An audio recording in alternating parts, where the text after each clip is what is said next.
Hands up if you remember the much-loved Kiwi movie Goodbye Pork Pie. I think this is a somewhat ironic segue from the previous piece. Anyway, not a lot of plot, just two typical Kiwi blokes and a hot blonde travelling the length of their country in their law-abiding yellow Mini.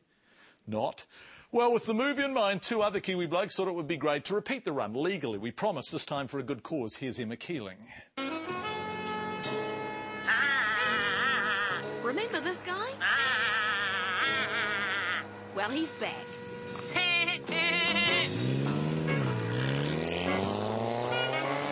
But this time, other Mini enthusiasts are all revved up to follow him. Why? Well, ask Rod Dixon.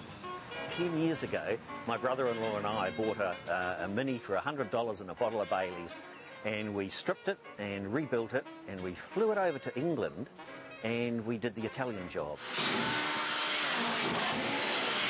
This is the South Preservation Society. This is the South Preservation Society. Get the wheels in line. Get the wheels in line with it. And it's Based on the 1969 movie The Italian Job, the Rally for Kids charity runs from England to Italy at a much slower pace. Dixon wanted to do a similar charity run in New Zealand, Goodbye Pork Pie style. So are you calling yourselves the Blondini Gang? It's a Blondini Gang, isn't it? We'd like to. Not really. We're a bit grey for that. Murray Hemsley and his 1979 Clubman GT are showing a little wear and tear. It goes down and that's about it for the time being, but it does come up.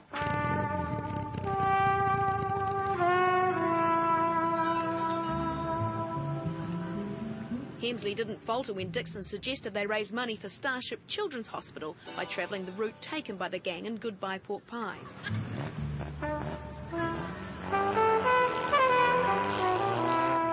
And we're heading off from Kaitaia on the morning of Good Friday and literally doing a mad dash road trip all the way to Invercargill. With the cop cars behind you?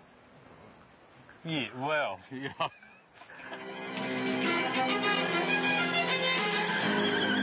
This time around, the police might be an escort for the 27 Minis entered so far. They're expecting other Mini lovers to join the convoy along the way. It'll take determination and possibly a cushion to last the 2,900-kilometre 5-day trip. Well, there won't be any snoozing in the back seat, will there, guys? But, are you going to have to sell off bits of the car on the way down to fund it? Do you know, we'd love to sell off bits of the car that was funded on the way down. Don't believe that for a second. This year it's the 50th anniversary of the Mini, a car close to Kiwi hearts. In 2 weeks, Don Anderson's book about the car in this country will hit the shops.